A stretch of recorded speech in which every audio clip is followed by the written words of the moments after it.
Y conversábamos con un muy apreciado de esta casa, un apreciado amigo de esta casa, el señor economista Abelardo Pachano, consultor económico, y no precisamente sobre el dinero electrónico, sino sobre la actual circunstancia política y electoral del país, ¿no? La palabra de Abelardo, a quien pues saludo con toda cordialidad, es una palabra sabia, una palabra madura. ¿Qué es sobre el tema electoral antes de ir a la cuestión del dinero electrónico, Abelardo? ¿Qué es sobre el tema electoral? A ver. Gracias, primero por la invitación, Diego. Yo diría que es un resultado anunciado de alguna manera. Todo el proceso electoral se lo realizó de una manera irregular. Irregular porque las normas que están establecidas no fueron aplicadas de manera uniforme. El Consejo Nacional Electoral miraba para otro lado cuando distintas instituciones públicas, el propio gobierno, hacían manifestaciones en favor de su candidato, cuando medios públicos pertenecientes al gobierno realizaban campañas denigrantes contra el candidato opositor. En fin, en ese sentido, todo el proceso ha sido un proceso en el cual el candidato opositor trabajó cuesta arriba. Sí, sí. Y en ese sentido, la derivación final es la de que la mitad del Ecuador no cree en el resultado electoral, no confía en el organismo encargado de manejar este delicado proceso democrático, y indiscutiblemente se ha puesto una interrogante muy seria respecto a lo que hace un minuto, o mejor hace pocos minutos aquí, Gustavo Medina lo decía con mucha claridad. Se ha cuestionado la legitimidad general del proceso, y eso le hace daño al país, le hace daño al gobierno entrante, le agrava la percepción de agresividad con la que concluye el gobierno actual, y en el plano en el que estamos simplemente deja un mal sabor para todos los ecuatorianos. Obviamente hay un porcentaje de ecuatorianos, la mitad, que apoyan el resultado, y hay otro 50% que están beligerantes o que demuestran un inconformismo realmente profundo. Escucho con mucho interés, como siempre, gracias por su presencia. Esta mitad del país que no coincide con el resultado electoral, ¿qué problemas puede significar para el próximo gobierno, ya en términos prácticos? Primero es que este relevo en el liderazgo de Alianza País trae consigo interrogantes propias de un proceso en donde el líder de un movimiento populista le entrega el mando a alguien que no ha demostrado, no tiene, o que tiene que demostrar su capacidad para mantener unificado ese movimiento.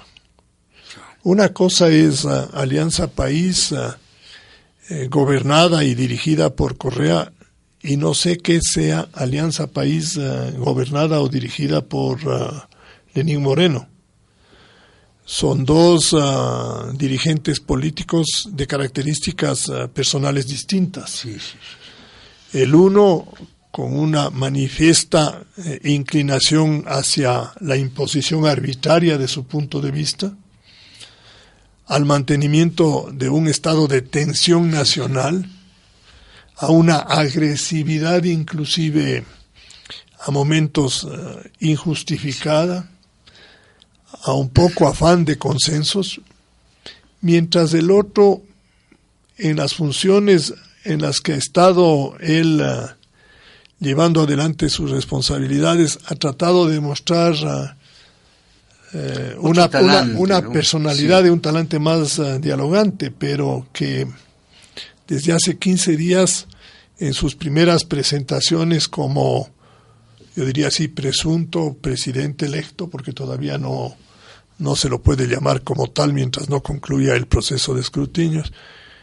ya cambió ese talante y empezó a demostrar algún grado de intolerancia.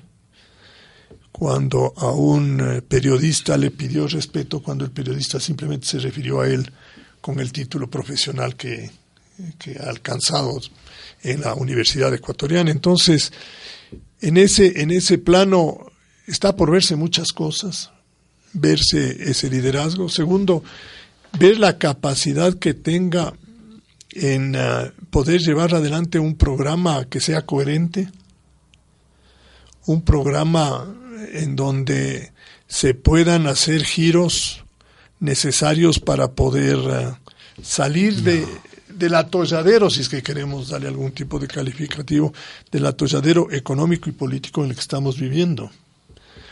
En realidad aquí confluyen dos aspectos que son extremadamente complicados. El uno, la gobernabilidad política, en donde Alianza País, si bien mantiene una mayoría en la Asamblea Nacional, yo no sé si esa mayoría es una mayoría estable, de acuerdo. Si es una mayoría consistente, y si va a ser una mayoría, al igual que ha pasado a lo largo del gobierno de Correa, obediente. 50 elementos de Alianza País y 24 productos de las alianzas, ¿no? Entonces, y ahí habrá que ver cuál es la capacidad que tiene Lenín Moreno para liderar a todo ese grupo de dirigentes políticos. Qué difícil tarea. Y luego esa vertebración del trabajo en la Asamblea con los movimientos opositores. Ahí hay indiscutiblemente el grupo más numeroso es el de Creo Suma. 33, 34 Luego votos. Los socialcristianos que tienen 16 o 17 y luego ya otros movimientos con participaciones menores. Pero que yo me imagino intentarán coordinar sus puntos de vista para conseguir algún tipo de reforma política que pueda satisfacer, yo diría, los reclamos más gravitantes que ha presentado la población que votó por el candidato opositor, por Guillermo Lasso. Y en el campo económico, sí, la situación es mucho más compleja, inclusive, que la propia gobernabilidad política, aunque la gobernabilidad política de alguna forma va a determinar la forma como se puede conducir el campo económico. Escucho con muchísimo interés. El gobierno, su titular, sostienen pues que la situación económica está siendo superada y que van a entregar un país económicamente estable. Ese es el vocerío oficial, Abelardo. Bueno, yo creo que ese era el argumento y desde hace mucho tiempo, inclusive en estos micrófonos lo dijimos, es que el gobierno nunca reconoció que había una crisis. Sí, sí. Y solo cuando superaba determinadas etapas decía, ha pasado lo más duro. Sí, sí, sí. Ha pasado lo más duro. Y yo creo que en la estrategia política... ¿Ha pasado lo más duro, Abelardo? No, yo creo que no todavía, porque no lo hemos enfrentado. Porque las soluciones han sido parches. Yo le decía inclusive en un editorial mío, con material reciclado. Sí, sí, de poca duración. Pero en el fondo, mirándole la estrategia política del gobierno, el desconocimiento de la crisis, más que llamémoslo así, un empecinamiento sobre la visión económica, a mí me pareció siempre que fue parte de una estrategia política ante la eventualidad de que el resultado electoral sea adverso a sus intereses y ellos puedan decir, nosotros no tuvimos una crisis, sin embargo, hemos atendido los diferentes problemas que han venido y entregamos el país en marcha. Pero hoy día le están entregando el país en marcha a un correligionario y él va a tener que hacerse cargo del muerto. Bueno, digamos casi muerto. No nos pongamos... Casi muerto. No nos pongamos tan dramáticos, pero una situación extremadamente compleja. La economía no tiene recursos para mantenerse a flote, le faltan recursos. El propio gobierno los reconoce de que hay una brecha, el gobierno lo ha dicho en varias sabatinas, entre 9 y 10 mil millones de dólares anuales, es lo que lo ha dicho, y no tiene fórmula de sustitución, que sea endógena, que sea propia, que sea... No hay una fórmula de sustitución. No, porque la política económica no lo ha permitido. La política económica no ha sido una política amigable con inversión privada. No ha sido una política económica amigable con el trabajador. El Estado ecuatoriano enfrentó a trabajadores y a empresarios por igual. Se distanció de los dos grandes factores de la producción, trabajo y capital, o si es que quiere, emprendimiento y trabajo. Y claro, puso bajo los hombros del Estado toda la responsabilidad del crecimiento económico.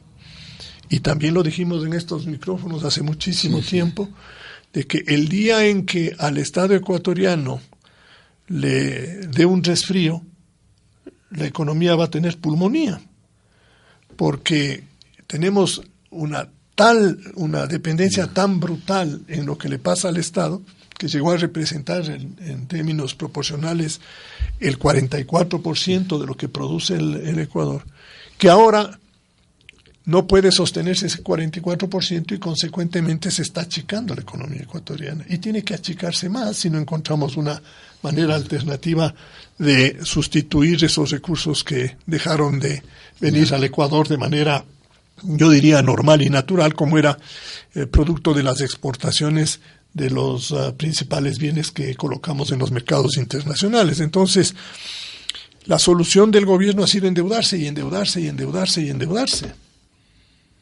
Y con el endeudamiento han caído... Con aportes casi mensuales de 500 millones de dólares del Banco Central. Solo del Banco Central. Pero con una necesidad mensual superior a los 1.000 millones de dólares. El hueco o la necesidad financiera total del Estado ecuatoriano para mantenerse al día, para cubrir obligaciones corrientes, para pagar deudas que se le vencen, proveedores y todo, es de más de 12.000 millones de dólares anuales. Es 1.000 millones de dólares mensuales. Eso. Por eso es que a finales de mes, y esto nos viene ocurriendo ya durante un buen periodo, a finales de mes el ministro de Finanzas va a la presidencia y le dice: no tenemos con qué pagar salarios. No tienen, el gobierno no tiene. Entonces, ¿a dónde recurren? Al Banco Central del Ecuador. Le venden unos bonos al Banco Central y el Banco Central dispone los dólares de la Reserva Internacional, que en parte son propiedad de los propios ecuatorianos porque son parte de las reservas bancarias o del encaje bancario, y en parte son propiedad del IES, de los municipios, de los consejos provinciales, de las empresas estatales, porque utiliza todos los recursos. ¿Y si no son dineros del Banco Central? No son dineros del Banco Central, no son dineros del gobierno, y el Banco Central no es un banco comercial. Y aquí, yo lo he escuchado también en Radiovisión, a algunos economistas que dicen tener conocimiento de política monetaria, cuando afirman que el Banco Central no tiene ninguna limitación para poderle prestar al gobierno y comprarle bonos con las reservas internacionales, sean de las entidades públicas o no lo sean. Eso no es eso. En dolarización el Banco Central no tiene ningún papel comercial. No tiene absolutamente ninguno. Es un simple custodio de las divisas que le encargan las instituciones públicas y privadas. Abelardo, lo escucho con vivo interés y con viva preocupación. El economista Abelardo Pachano en el programa Buenos Días. El tema de esta mañana, aparte de lo que hemos conversado, el dinero electrónico. Isabel. Se ha generado en el país una peligrosa atmósfera de desconfianza en el ámbito político y en el económico. El gobierno de la Revolución Ciudadana ha tratado de posicionar el dinero electrónico, publicitándolo como un excelente medio de pago, pero la gente no lo acepta. Sin embargo, el e-dinero es parte del programa del gobierno de Alianza País que, según el presidente Correa, deberá ser implementado obligatoriamente como vía hacia la creación de una moneda regional. Esto lo afirma un conocedor del ámbito económico, Walter Spurrier, en un artículo de la semana pasada. Muy gentil, Isabel, nuevamente bienvenido a Abelardo desde su casa, le escuchamos con mucho interés y con preocupación. Abelardo, comencemos recordándole a quienes nos escuchan qué es el dinero electrónico, en sentido muy pedagógico, muy sencillito, muy cristiano, muy casero. ¿Qué es el dinero electrónico? A ver. El dinero electrónico es, yo diría, una nueva forma de disponer de un bien, en este caso la moneda, a través de los instrumentos modernos. El dinero, ¿cómo evoluciona? El dinero evoluciona primero usándolo como medio de cambio a través de metales preciosos. Es decir, cómo compro y vendo. Uno produce papas, otro produce bananos, otro está dedicado a la minería. ¿Cómo intercambiamos los bienes? Bueno, encontraron nuestros antepasados de que podrían valorarle al oro de una manera tal que permitía que 10 quintales de papas equivalgan a 2 quintales de banano, y así fueron haciendo las cosas. Entonces, permitió superar la época del trueque, del oro, los metales preciosos, la plata, algún rato el cobre. En algún momento inclusive llegó el platino. Luego, el proceso de modernización, de urbanización del mundo, llevó a que trasladar los metales preciosos era extremadamente difícil y peligroso. Le asaltaban porque llevaban en las tequeras. Llevaban ahí barritas de oro para poder comprar cosas, y se volvió una cosa peligrosa. Entonces empiezan a nacer los intermediarios financieros que reciben estos metales y emiten una moneda en billetes o en níquel metálico, en representación de la cantidad de oro que tienen. Es decir, si tenían 1 kilo de oro, emiten tantas unidades de moneda, llámele sucres, llámele dólares, llámele libras, dándole una proporcionalidad al valor del oro. Entonces, el que tenía, por decirlo, en un momento determinado, $33, $35, podía comprar una onza Troy de oro. Entonces iba al Banco Central de Estados Unidos y decía, $35, deme una onza Troy de oro. ¿Verdad? ¿Por qué? Porque el Banco Central había emitido un porcentaje de dólares en función a la moneda. Luego, el manejo del billete también se vuelve un poco complicado. Llevar en poder de uno ese dinero, nacen las chequeras. Entonces los bancos le dicen a uno, vea señor, no lleve el dinero, llévese un cheque o una chequera, gire contra lo que usted tiene en su cuenta. Y empieza entonces, ya no entra en circulación el metal, ya no entra en circulación la moneda, empiezan a asomar las chequeras. Después dicen, no, oye, nosotros le podemos dar una tarjetita, y con esta tarjetita usted va a los distintos establecimientos y le pasa por ahí, y al final del mes usted va y paga en su banco. Es una suerte de chequera abierta con un cupo determinado. Y ya esa tarjeta es dinero electrónico. Ya esa tarjetita ya es dinero electrónico. Y ahora... La tarjeta ya es dinero. Ya es un dinero electrónico, porque uno no lleva chequera, no lleva nada, lleva este rectángulo con una cinta atrás o con una grabación adelante que le dice que yo soy Abelardo Pachano, soy cliente del banco tal y tengo un cupo de tal. Soy un hombre afortunado. Porque tengo la tarjeta. O desafortunado porque me voy a endeudar. ¿No es cierto? Porque depende de mi capacidad de control que tenga del gasto. Y así avanzando, hoy día los celulares sirven para hacer lo que se hace con las tarjetas. Sino que en lugar de tener en la tarjeta, lo tengo en el celular. Entonces yo puedo llegar a un acuerdo con mi banco y eso pasa en el mundo, yo puedo llegar a un acuerdo con mi banco de que en mi celular, que tiene un código y que yo tengo un código de seguridad y todo, yo voy a poder cargar dinero electrónico, que lo tengo en mi cuenta, o que el banco me va a prestar como me presta cuando me da la tarjeta, que me va a dar un crédito. Entonces me ponen a mí en el celular, y cuando yo voy a un local comercial o a hacer una transacción, pongo mi celular como ahora se pone en los aeropuertos para viajar con el pasaje electrónico. Sí. ¿Has visto el pasaje electrónico? ¿No es cierto, Diego? Como antes a nosotros nos daban unos pasajes en unas libretas muy bonitas con propagandas y todo. Hoy día le dan un papel en donde le dicen usted viaja en tales cosas, y con el pasaporte o con la cédula, el computador de la empresa le dice usted va a viajar a tal parte, a tal. Uno ya no tiene el pasaje físico. Y inclusive uno puede hacer el chequeo anterior al vuelo y cargar la orden de abordar el avión en el celular. Entonces, claro, uno llega a la terminal y la señorita le dice, señor, su pase a bordo. Y el señor saca el celular y le pone en la computadora de la compañía de aviación y hacen clic, pase, señor. Igual es el dinero electrónico. La plata mía o la línea de crédito. Que siempre quede deshumanizado, además. Claro, la plata mía o en la línea de crédito que me ha otorgado el banco le tengo en mi celular. Entonces, cuando yo me voy a hacer las compras, voy allá y simplemente pongo frente al computador de la empresa en la que estoy haciendo me voy a comprar una de esas chompas para el frío, pongo ahí, pagada la chompa. ¿Qué es lo que pasa?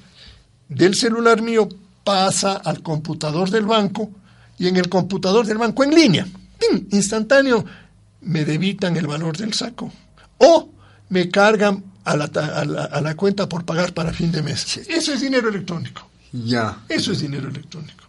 En todo el mundo el dinero electrónico es otra forma de medio para intercambiar cosas. Abelardo, le escucho con qué interés. ¿Funciona el dinero electrónico con éxito en otros países? ¿Cuál es el secreto de su éxito? A ver. Es que es simplemente producto del avance tecnológico, Diego. Es producto del avance tecnológico. Usted hoy día, ¿usted llevaría en un viaje billetes en una cantidad desproporcionada para que le asalten? ¿O lleva el dinero en su tarjeta de crédito y en el celular? Le sirve para eso, para pagar el taxi.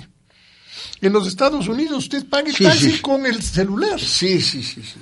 Y el dinero electrónico no le pertenece al sistema, al Banco Central de los Estados Unidos.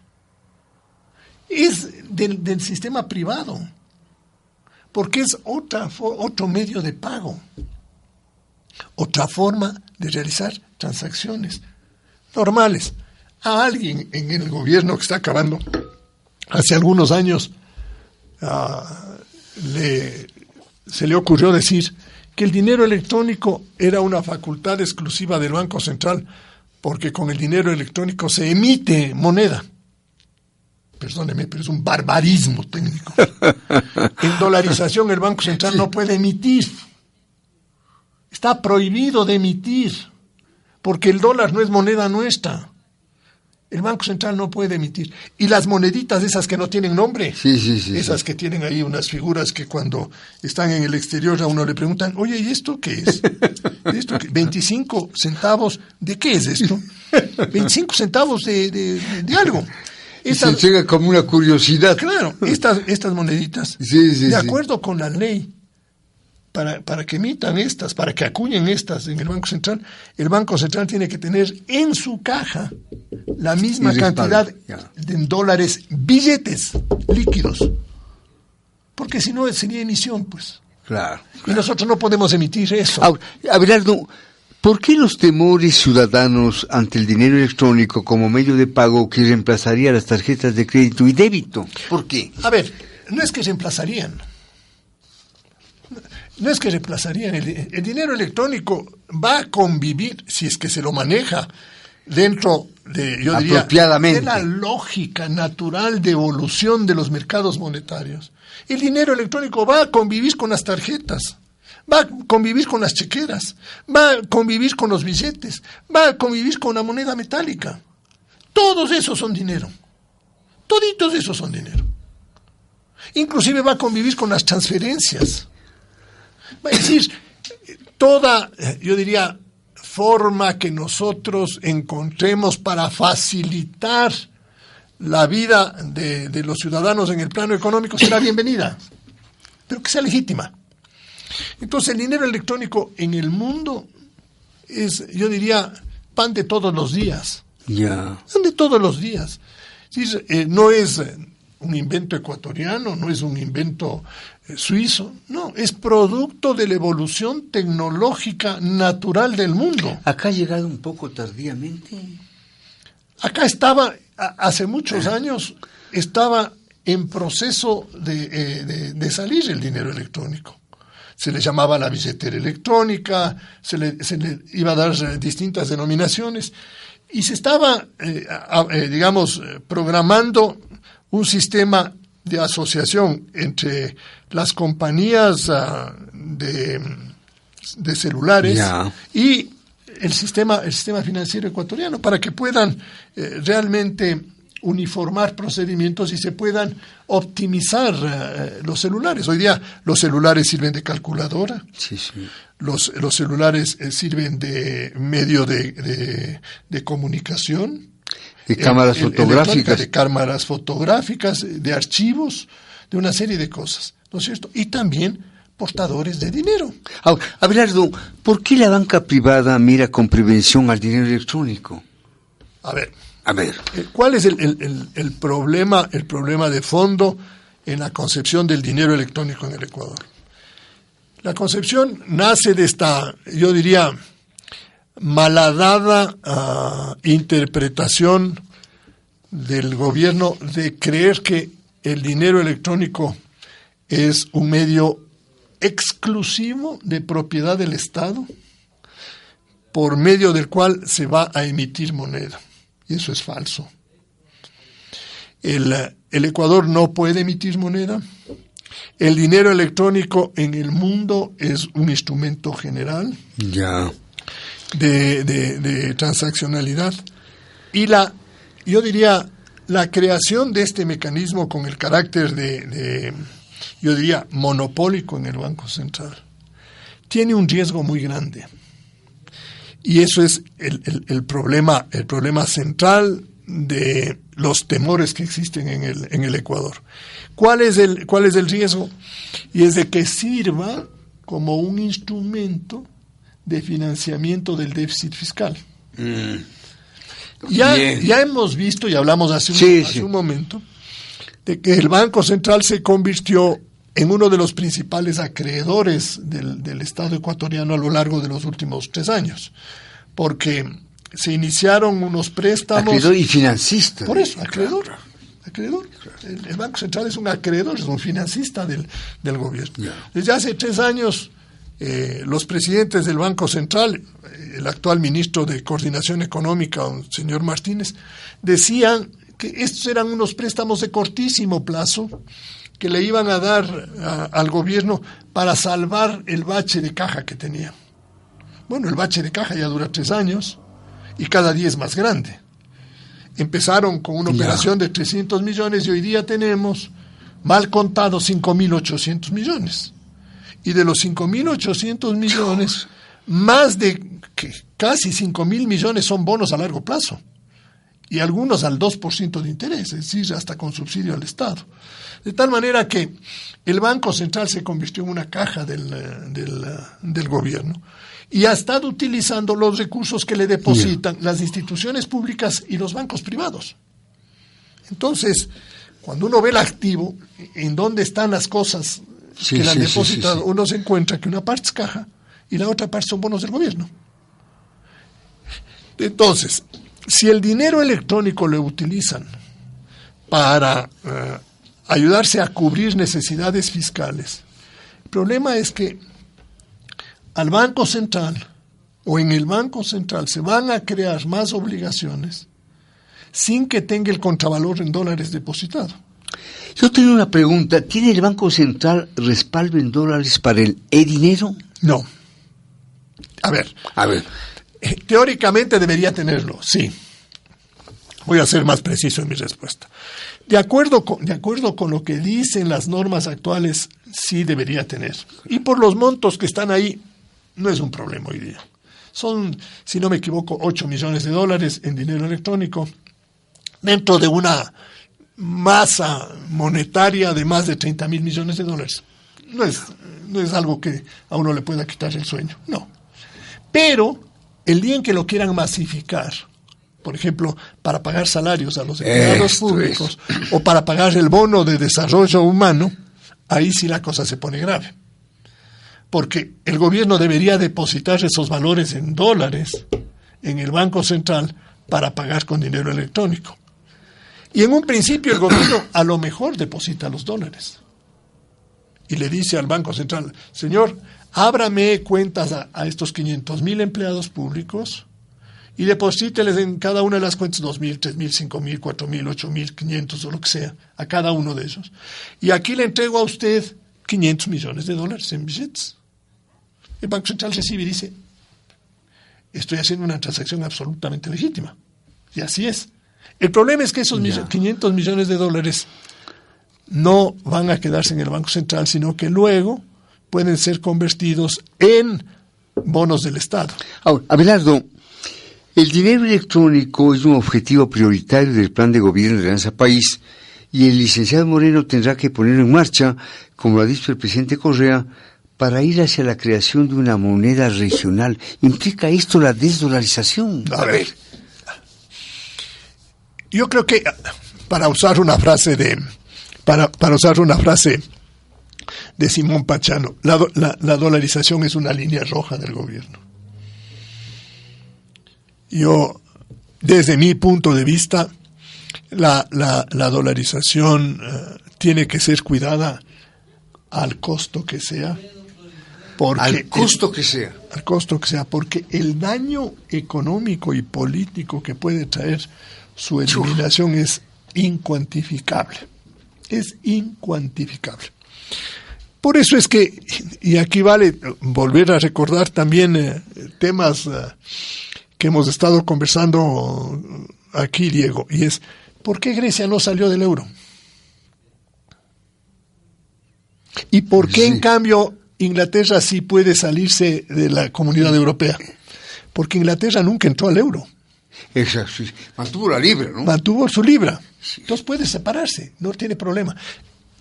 Grecia no, porque dejó el dracma y pasó al euro. Sí. Ahora dígale a un griego que vuelva a los dracmas. Le acaba el sistema financiero. Que volvamos al sucre. Claro, le acaba el sistema financiero. No aguanta el sistema. Tendríamos que cerrarle a la banca.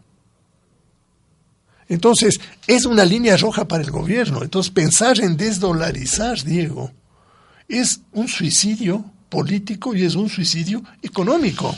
Abelardo, ¿puede el nuevo gobierno financiarse con dinero sin respaldo y convertir el dinero en moneda paralela al dólar para desplazarlo? Bueno, eso es lo que, no sé si para desplazarlo, pero en dinero, el dinero electrónico sí puede ser una moneda paralela. Y ese es el peligro. El peligro está... ¿Y esa intencionalidad está en el gobierno? Más que intencionalidad, el modelo le está llevando a un punto de angustia y de incapacidad de solución del gasto fiscal que puede derivar en la utilización del dinero electrónico. En otras palabras, a ver, el día en que el gobierno ha venido utilizando los fondos del IES, los fondos del ISFA, los fondos del Banco Central del Ecuador, ha desconocido deudas del IES, ha desconocido deudas del Fondo de Salud, ha desconocido obligaciones de distinta naturaleza y ha ido avanzando en la utilización de todo tipo de ahorro público y privado que hay.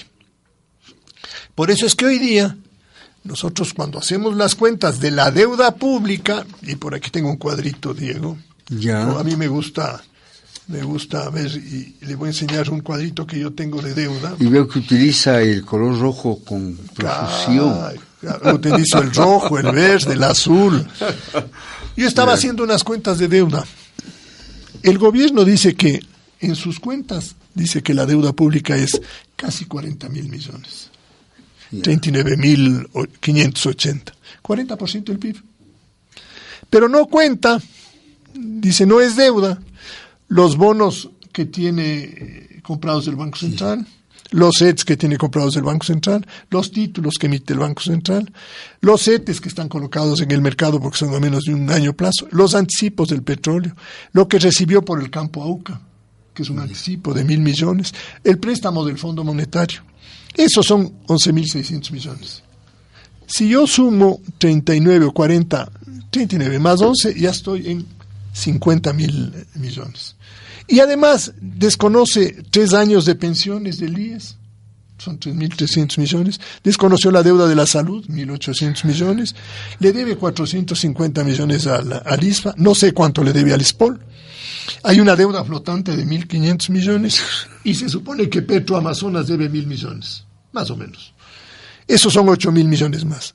Yo hago estas sumas bajo mi responsabilidad y esto da casi 60.000 millones. ¿Cuánto? 59.533 millones. 61% del PIB. Aquí está, los números, le he ido relatando el cuadrito que yo he hecho. Claro, el gobierno solo reconoce estos bajo una metodología absurda. Esto no es deuda por esto no es deuda por esto. Oye, a la final al Banco Central hay que devolverle la plata. Claro, es una deuda. Pero claro, pero dice, como es deuda entre entidades públicas, no nos anotamos. No, eso no es así.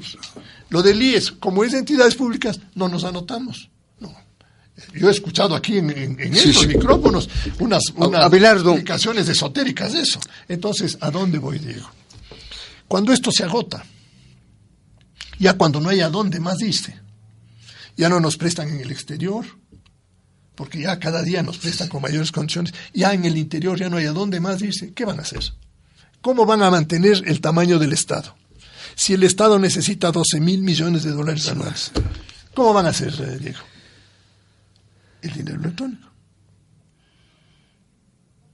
Van donde el presidente de la República, el ministro, el día 24 o 23 de cada mes y le dice, ahora sí, ya no tengo que ir al banco, ya no tengo cómo coger al Banco Central, ya los hoy día el comercio dice que hay 800 millones de inversiones en el presupuesto de este año del IES a favor del gobierno.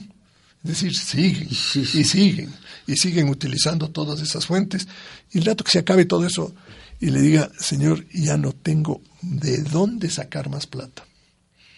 El modelo venezolano, con la moneda, con el bolívar, le ha permitido mantenerse sobre la base de emitir y emitir y emitir bolívares.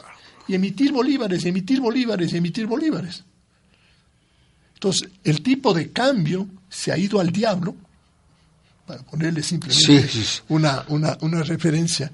Hoy día tener bolívares es como no tener nada, porque cada día vale menos cada minuto vale menos esa moneda. Pero claro, el gobierno sigue llenándole de papeles al pueblo venezolano, le sigue inflando los precios. Los niveles de inflación son terribles, ¿no es cierto? Aquí la dolarización se convirtió en un dique que está resistiendo esto. Ahora, Abelardo, el economista Walter Spurrier nos está alertando sobre la convocatoria a los distribuidores de gas a recibir capacitación en el Banco Central para que tengan autorización para operar y también sobre la posibilidad de que el gobierno comience a pagar en dinero electrónico. Claro, Diego. Es decir, Diego, pero es que mañana no le voy a exagerar, Diego, pero mañana voy a suponer que alguno de los anunciantes en Radiovisión, en un momento determinado, se ha visto obligado a recibir dinero electrónico para poder realizar una transacción. Por alguna razón. Viene y le dice, bueno, mis amigos de Radiovisión, yo voy a seguir haciendo publicidad con ustedes, pero les voy a pagar en dinero electrónico. No tengo. Y tengo que anunciar a los empleados, vamos a pagar en dinero electrónico. No es que le tengo que anunciar. Lo tengo que hacer porque no tengo otro dinero. Ahora, el rato que yo me vaya al mercado con un dinero electrónico, me van a decir, oiga, esto no vale igual que el dólar. Esto no vale igual que el dólar. Si usted quiere que yo le reciba el dinero electrónico, yo le voy a recibir con un descuento de tanto. Exacto. Claro, Diego. Claro, Diego. Sí. Esto es como hoy día, ¿qué pasa? Y aquí deben haber algunos contratistas del Estado, constructores del Estado, que van a entender perfectamente lo que yo digo. ¿Qué pasa con los constructores del Estado a los que les deben plata? Les van y les dicen, señores, ya no tenemos con qué pagarles. Les vamos a pagar con bonos. Oiga, sí, pero no, un ratito, yo gasté en dólares, yo tengo un contrato con el Estado y ustedes me tienen que pagar estas planillas porque son obras realizadas, están fiscalizadas, está todo. Sí, tiene toda la razón, pero no tenemos. Es que le queremos pagar en bonos. ¿Qué es lo que dice el contratista? Muy bien, pero les recibo con el 20% de descuento. ¿Por qué les recibo con el 20% de descuento? Porque cuando yo quiera vender estos bonos en el mercado, me van a decir, oye, aquí hay un riesgo de no pago por la situación fiscal tan grave, ¿no es cierto? Sí. Entonces, como hay un riesgo de no pago, tengo que tomarme una pero como precaución. ya los bonos son papeles, como sea son papeles físicos. El otro también es una suerte de papel. No le hagas caso al papel. Ya. Uno ya no ve mucho de los billetes así físicamente, ya no ve. Cuando uno se va a un restaurante y almuerza o cena o algo, paga con la tarjeta, uno no lleva los billetes. ¿No es cierto? Paga con la tarjeta. Ahora, si uno está escondiendo ingresos, claro, paga con billetes, pero eso quiere decir que no es un buen ciudadano. ¿No es cierto? Pero el momento en que yo diga, porque inclusive hoy día los bonos ya no nos intercambiamos físicamente, porque hay unos centros de compensación electrónica en donde yo compro y tú me vendes y simplemente en el centro cambia el dueño del bono. Entonces le quitan al Abelardo Pachano y le ponen al Diego Oquendo. Abelardo, qué charla tan interesante y tan angustiosa. Pero es que el problema... Para ser positivos, Abelardo, un mensaje final con algo de aliento. Es que Diego, no nos podemos engañar y no estoy tampoco diciendo que se nos viene el fin del mundo, porque no es cierto. Eso no es cierto. Porque tenemos capacidad de solución si es que queremos revisar la línea. El gobierno que viene tiene que hacer un giro económico. Tiene que hacer un giro. No se trata de imponer un programa yo diría, de los que vimos en la década de los 80 y los 90, de ajuste fuerte e inmediato, porque no estamos en condiciones sociales para poderlo hacer. Debemos tomarnos un tiempo para ir corrigiendo los desequilibrios que están en marcha. Se habla que Van der Falconini sería el nuevo titular del Frente Económico. ¿Cómo lo ve usted? No sé. Prefiero hacer silencio. Pero se requiere, lo primero que se requiere, digo, es restablecer los diálogos internos. Sí. Pero con afán de enmienda, Diego. Sí. Porque no se trata de decir, bueno, yo voy a dejar de insultarle al Diego. Y ya con eso está arreglada la cosa. No. Voy a reparar la situación y voy a convenir en que la conducta del Estado con los distintos miembros de la sociedad va a ser respetuosa. No queremos, nadie quiere que les regalen nada. Y los empresarios que están buscando oportunidades en una nueva política económica no son empresarios. Los empresarios no necesitan protección. No necesitan protección. Los empresarios lo que necesitan son reglas claras, iguales para todos. Iguales para todos. Libertad, Diego. Aquí en Radiovisión, nosotros no necesitamos aquí en Radiovisión que venga el Estado y nos diga cuánto necesitan para pagar los sueldos. No. Radiovisión vive de lo que produce, pero Radiovisión tiene la libertad de decir lo que piensa responsablemente. Claro. ¿No es cierto? De acuerdo. Entonces, ¿por qué tiene que venir Radiovisión y decir, oiga, puchas, ayúdenme, denme una mano, y mañana Radiovisión vende su alma al diablo? Exacto. Totalmente. ¿Por qué el empresario tiene que venderle el alma al gobierno? Gracias por su interpretación, Abelardo. En Buenos Días de Visión, don Abelardo Pachano, consultor económico, quien gran dominio sobre el dinero electrónico. Buenos días.